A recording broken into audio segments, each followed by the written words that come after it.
পৃথিবীতে সবাই স্বপ্ন দেখে, কিন্তু সেই স্বপ্ন বাস্তবে রূপান্তরিত করার মতো সাহস ও মেধা খুব কম লোকেরই থাকে। ইলন মাস্ক সেই ক্ষণজন্মা সাহসী লোকদের মধ্যে একজন।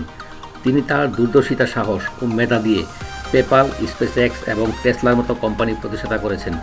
তিনি স্বপ্ন দেখেছেন পৃথিবীর বাইরেও মানুষের অস্তিত্বকে ছড়িয়ে দেওয়ার।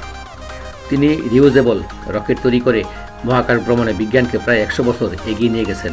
হ্যাঁ, আজকের এই ভিডিওতে আমরা স্পেস এক্স এবং টেসলার প্রতিষ্ঠাতা ইলন মাস্কের অনুপ্রেরণামূলক গল্প শুনব। তার জীবনের উত্থান পতন ও লড়াইয়ের কথা শুনব। জানব তার সফলতার রহস্য ও গল্প। জানব তরুণদের সফলতার জন্য তার পরামর্শ কী। ইলন মাস্ক 1971 সালে জুন মাসের 28 তারিখে সাউথ আফ্রিকায় জন্মগ্রহণ করেন। তার মা ছিলেন একজন ডায়েটিশিয়ান এবং তার বাবা ছিলেন একজন মেকানিক্যাল ইঞ্জিনিয়ার। মাত্র 10 বছর বয়সে তিনি কম্পিউটার ভালোবাসতে শুরু করেন। তিনি ছোটবেলা থেকেই একজন চিন্তাবিদ ছিলেন। ইলন মাস্ক শৈশবে তিনি ছিলেন একজন বইপোকা। রিউমার আছে যে তিনি শৈশবে দিনে প্রায় 10 ঘন্টা পড়াশোনা করতেন। তিনি বলেন, আমি বড় হয়েছি বই পড়ে, এরপরে আমার বাবা মায়ের হাতে। মানে তাকে বই প্রথমে মানুষ করেছে, তারপরে তার বাবা মা। মাস্ক মাত্র 12 বছর বয়সে কম্পিউটার প্রোগ্রামিং শিখেন। তিনি ব্লাস্টার নামের একটা গেম তৈরি করেন এবং একটা ম্যাগাজিনের কাছে এটা গেম $500 বিক্রি করে দেন। তিনি আমেরিকার ইউনিভার্সিটি অফ পেনসিলভেনিয়া থেকে ফিজিক্স এবং ইকোনমিক্সে লেখাপড়া শেষ করেন। তিনি তার জীবনের ধাক্কা খান যখন তিনি নেটস্কেপ নামক একটি টেক কোম্পানিতে চাকরির জন্য অ্যাপ্লাই করেন, কিন্তু সেই কোম্পানি থেকে তাকে রিজেক্ট করে দেওয়া হয় কারণ তার কম্পিউটার সায়েন্স ব্যাকগ্রাউন্ড ছিল না। এই রিজেকশনে তিনি এতই কষ্ট আর লজ্জা পেয়েছিলেন যে এই কথা কাউকে বলতেও লজ্জা পেতেন। কিন্তু এই রিজেকশন তাকে আটকাতে পারেনি। তিনি তার নিজের আইডিয়া থেকে তার ভাই কিম্বাল মাস্কের সাথে জিপ2 নামের একটি ওয়েব অ্যাপ্লিকেশন তৈরি করেন। তিনি তার বাবার কাছ থেকে $28,000 লোন নিয়ে জিপ2 তৈরি করেন। জিপ2 সংবাদপত্রের জন্য ট্রাভেল গাইড হিসাবে কাজ করত।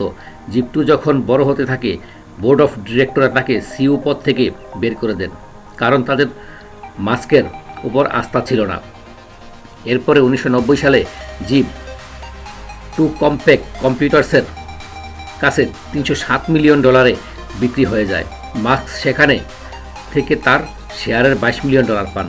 তিনি তার আয়ের অর্ধেকের বেশি টাকা বিনিয়োগ করেন x.com নামে একটা অনলাইন ব্যাংকিং সার্ভিস চালু করতে।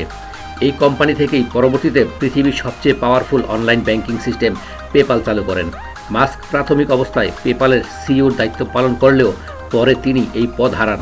2002 সালে ইবে পেপাল কিনে নেয় এবং মাস্ক $180 মিলিয়ন পান। 2001 সালে মাস্ক মঙ্গল গ্রহে একটি ছোট এক্সপেরিমেন্টাল গ্রিন হাউস তৈরি করার আইডিয়া প্রকাশ করেন।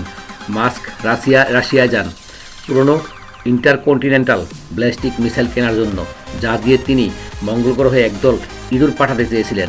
রাশিয়ানরা তার কাছ থেকে প্রতিটি রকেটের দাম $8 মিলিয়ন দাবি করে। মাস্কের কাছে এই দাম অনেক বেশি মনে হয়। তারা মাস্ককে নিয়ে অনেক ঠাট্টা করেন। মাস্ক তাদের উত্তরে বলেন, আমরা আমাদের রকেট নিজেরাই বানাবো।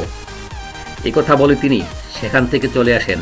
ফিরতি ফ্লাইটে মাস্কের মনে হয় তিনি নিজেই একটি কোম্পানি চালু করতে পারেন, যেটা কম মূল্যে তার প্রয়োজনীয় রকেট তৈরি করতে পারে। মাস্ক অঙ্ক করে বের করেন যে রকেট বানানোর কাঁচামালের দাম রকেটের দামের মাত্র 3%। সেখান থেকে তিনি একটা বৈপ্লবিক ধারণা নিয়ে আসেন।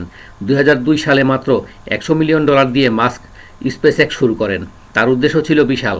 তিনি চেয়েছিলেন বাণিজ্যিকভাবে স্পেসটি তৈরি করতে, যা স্পেস ট্রাভেলের জন্য কাজে লাগবে।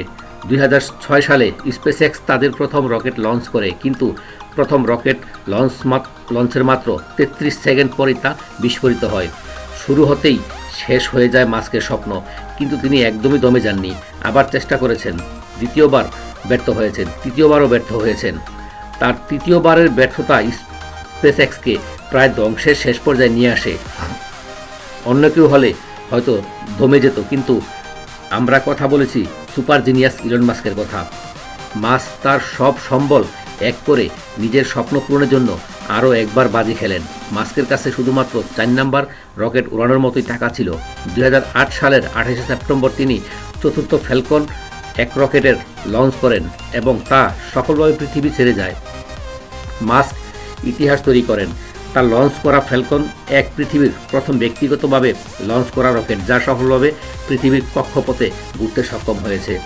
2008 সালে 23শে ডিসেম্বর নাসায় স্পেসএক্সকে $1.6 বিলিয়ন কন্ট্রাক্ট দেয়। তাদের কাজ ছিল মালবাহী কার্গো পৃথিবী থেকে মহাকাশ স্পেস স্টেশনে ট্রান্সপোর্ট করার।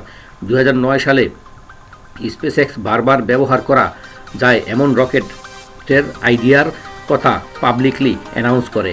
কিছু ব্যর্থ চেষ্টার পরে 2015 সালের ডিসেম্বরের স্পেসএক্স তাদের রকেট সফলভাবে ল্যান্ড ও রিকভার করতে সফল হয়। 2017 সালে স্পেসএক্স তাদের একটি রকেট রিলঞ্চ করে এবং সেটি সফলভাবে সমুদ্রের মধ্যে ল্যান্ড করতে সমর্থ হয়। এটা একটা পারফেক্ট ল্যান্ডিং ছিল।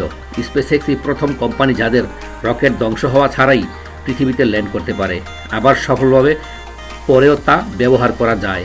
মাস্ক বিশ্বাস করেন তার এই রিউজেবল রকেটকে আরও কার্যকর করতে পারলে মহাকাশ ভ্রমণের যে খরচ তা অনেক কমে যাবে। মাস্ক স্বপ্ন দেখেন যে একদিন তিনি রেড প্ল্যানেট একটা শহর বানাবেন। মাস্ক পৃথিবীর সবচেয়ে পপুলার সোলার পাওয়ার গাড়ি টেসলা মোটরেরও কর্ণধার। তিনি 2003 সালে টেসলা মোটর প্রতিষ্ঠাতা করেন। তিনি টেসলা নিয়েও কয়েক ধাপে অনেক ধাক্কা খান। রোডস্টার ছিল টেসলার বানানো প্রথম ইলেকট্রিক গাড়ি, কিন্তু এর দাম অনেক বেশি হয়ে যায়। এছাড়া এটি লঞ্চ করতে দেরি হয়ে যায়। বিভিন্ন অর্থনৈতিক সমস্যায় পরে ও ব্যর্থ প্রোডাক্টের লঞ্চের জন্য টেসলা অনেক অর্থনৈতিক লসে পড়ে, কিন্তু তিনি বিপদে দিশেহারা হননি। তিনি তার জীবনের সকল জমানো টাকা ইনভেস্ট করেন এই প্রজেক্টে। প্রচুর কষ্টের মুখোমুখি পরে একসময় তিনি আশার আলো দেখেন। তাই ইলেকট্রিক গাড়ি কাস্টমারদের কাছ থেকে ভালো রিভিউ পাওয়া শুরু করে। মাস্ক বর্তমানে কম খরচে কীভাবে বারবার ব্যবহার করা যায় এমন জ্বালানির উদ্ভাবনে নিজেকে নিয়োগ করেছেন। তিনি প্রতিনিয়ত চেষ্টা করেন পৃথিবীকে একটা বাসযোগ্য জায়গায় পরিণত করার। কিছু মানুষ আছেন যারা জন্মের পর থেকেই মহান হওয়ার সকল গুণাবলী নিয়ে জন্মান, সব কিছু পেয়ে যান। আবার কিছু মানুষ আছেন যারা সকল বৈরিতা বাধা পেরিয়ে সফল হন। মাস্ক সাধারণ পরিবারে জন্মিয়ে স্কুলের বুলিদের হাতে অত্যাচারিত হয়েও নিজের স্বপ্নকে পুষে রেখেছেন। তার আইডিয়া নিয়ে অনেকেই হেসেছে। তিনি রিজেক্টেড হয়েছেন, ব্যর্থ হয়ে অপমান হয়েছেন, কিন্তু তিনি নিজের উপর বিশ্বাস রেখেছেন। নিজের উপর বিশ্বাস সফল হওয়ার সবচেয়ে গুরুত্বপূর্ণ ধাপ। ধন্যবাদ বন্ধুরা।